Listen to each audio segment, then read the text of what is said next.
دجال اس وقت کسی جزیرے میں قید ہے۔ وہ چند لوگ جنہوں نے دجال سے ملاقات کی، وہ لوگ اس جزیرے پر کیسے پہنچے؟ کیا آج بھی کچھ لوگ دجال سے رابطے میں ہیں؟ وہ پر اسرار جزیرہ کہاں ہے؟ آج گوگل میپ پہ یہ جزیرہ دکھائی کیوں نہیں دیتا؟ ہم اس ویڈیو میں ان تمام سوالات کے جوابات جانیں گے۔ دجال وہ فتنہ ہے جس کے متعلق حضرت آدم علیہ السلام سے حضرت محمد صلی اللہ علیہ وآلہ وسلم تک تمام پیغمبروں نے اپنے امتوں کو آگاہ کیا۔ یہ قیامت کا سب سے بدترین فتنہ قرار دیا گیا۔ دجال شیطانی قوتوں کا حامل ہوگا، دنیاوی طاقتوں سے مالا مال ہوگا اور ان کے ذریعے دنیا میں تباہی مسلط کر دے گا۔ دجال اس وقت کہاں ہے اور کس حالت میں ہے؟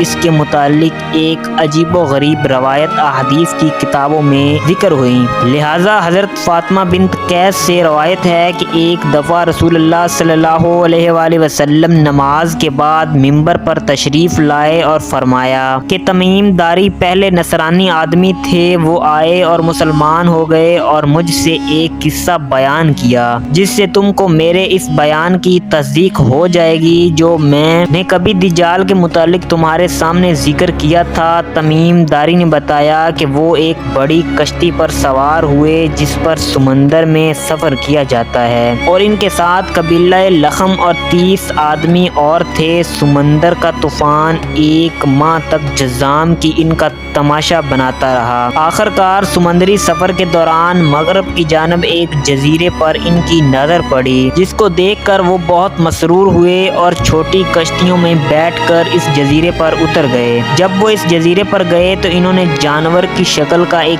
چیف نظر آیا جس کے سارے جسم پر بال ہی بال تھے۔ لوگوں نے اس سے کہا کم بخت تو کیا بلا ہے؟ وہ بولا میں دجال کا جلسہ یعنی جاسوس ہوں، اس گرجے میں چلو، وہاں ایک شخص ہے جس کو تمہارا بڑا انتظار ہے۔ ہم لپک کر اس گرجے میں پہنچے تو ہم نے ایک بڑا قوی ہیکل شخص دیکھا، اس سے قبل ہم نے ویسا کوئی شخص نہیں دیکھا تھا۔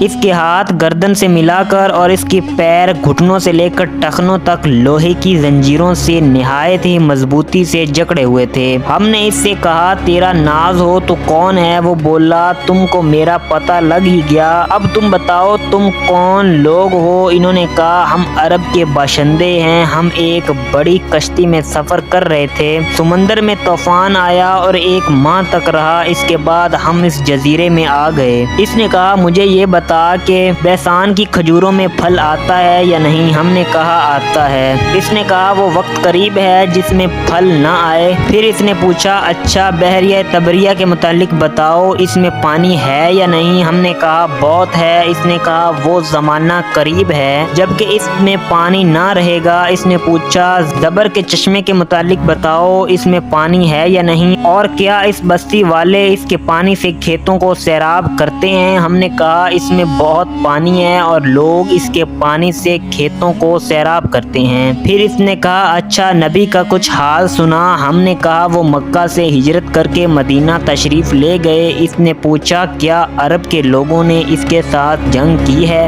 ہم نے کہا ہاں۔ اس نے پوچھا اچھا پھر کیا نتیجہ رہا؟ ہم نے بتایا کہ وہ اپنے گرد نواح پر غالب آ چکے ہیں اور لوگ ان کی اطاعت قبول کر چکے ہیں۔ اس نے کہا سن لو کہ عربوں کے حق میں یہی بہتر تھا کہ وہ ان کی اطاعت کر لیں، اور اب میں تم کو اپنے متعلق بتاتا ہوں، میں مسیح دجال ہوں اور وہ وقت قریب ہے جبکہ مجھ کو یہاں سے باہر نکلنے کی اجازت مل جائے گی۔ میں باہر نکل کر 40 دن کے اندر تمام زمین پر گھوموں گا، بستی ایسی نہ رہے گی جس میں میں داخل نہ ہوں گا سوائے مکہ اور مدینہ کے۔ ان دونوں مقامات میں میرا داخلہ ممنوع ہے کیونکہ نبی صلی اللہ علیہ وآلہ وسلم نے اپنا عصا مبارک منبر پر مار کر فرمایا یہ طیبہ ہے، یہ طیبہ ہے۔